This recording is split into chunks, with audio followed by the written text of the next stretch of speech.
Commémoration du 6 février, journée internationale tolérance zéro au MCF a eu lieu ce vendredi 18 mars 2022 à Bamako.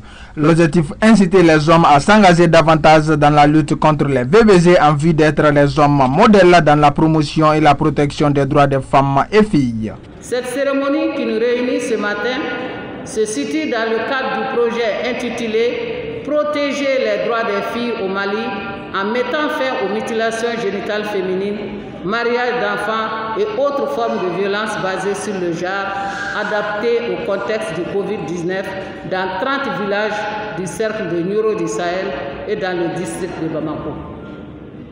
L'objectif de ce projet vise à renforcer les adolescentes, les filles et garçons âgés de 12 à 18 ans pour qu'elles soient autonomes et capables d'accéder aux services sociaux adaptés à leurs besoins et participer activement à la prise de décisions socio-économiques, y compris dans les situations humanitaires.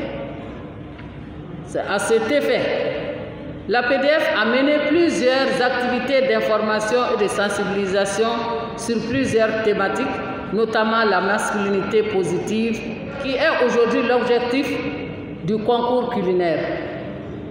Ce concours est une des actions clés pour amener un changement de comportement significatif des communautés par rapport au VBG.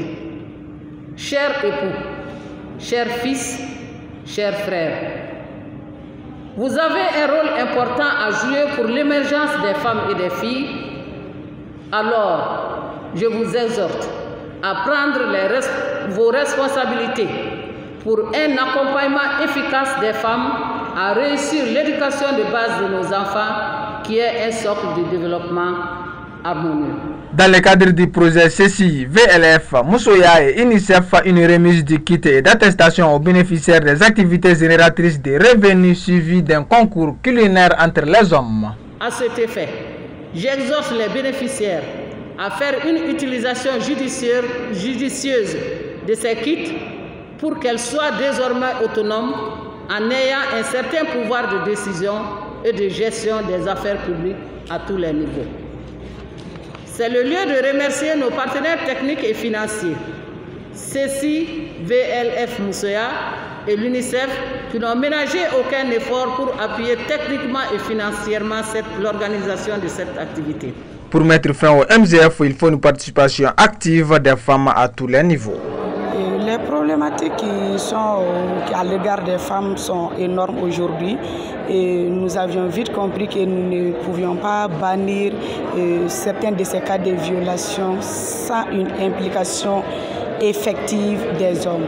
C'est pour cela que nous mettions les hommes nous mettions les hommes au cœur de nos actions de développement, de changement de mentalité, de toutes les activités de développement en un mot. La problématique de l'autonomisation des femmes, ça se pose à plusieurs niveaux. Il y a quelques enjeux. Il faut qu'il y ait une participation active des femmes à tous les niveaux, que ce soit la sphère décisionnelle, la sphère politique, la sphère de citoyenneté. La sphère de citoyenneté qui étant la sphère qui représente des groupes de pression. Et qui parle de groupes de pression, nous, les organisations des femmes, à travers APDF, tout, se trouvent au centre de ces groupes de pression. Nous pouvions influencer le gouvernement, la sphère politique et en un mot la société à revoir nos actions qui sont des pratiques néfastes de la société pour pouvoir bannir certaines violations des droits des femmes et des enfants.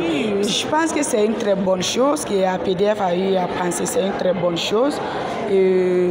Puisqu'on ne saurait parler de la banalisation des violences basées sur le genre sans parler de l'insertion socio-économique des femmes et des filles.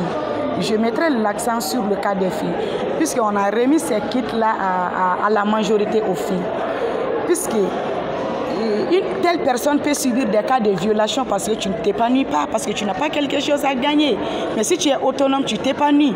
J'avoue que ça va beaucoup contribuer à la banalisation des cas de violence basés sur le genre en un mot, sur les femmes et les filles. Une initiative de l'Association pour le progrès et la défense des droits des femmes, APDF, en partenariat avec l'UNICEF. En 2006, une étude de l'Organisation mondiale de la santé a démontré que les femmes excisées encourent une malchance de 50% des décédés suite aux mutilations génitales féminines lors de l'accouchement ou de voir leur bébé décédé.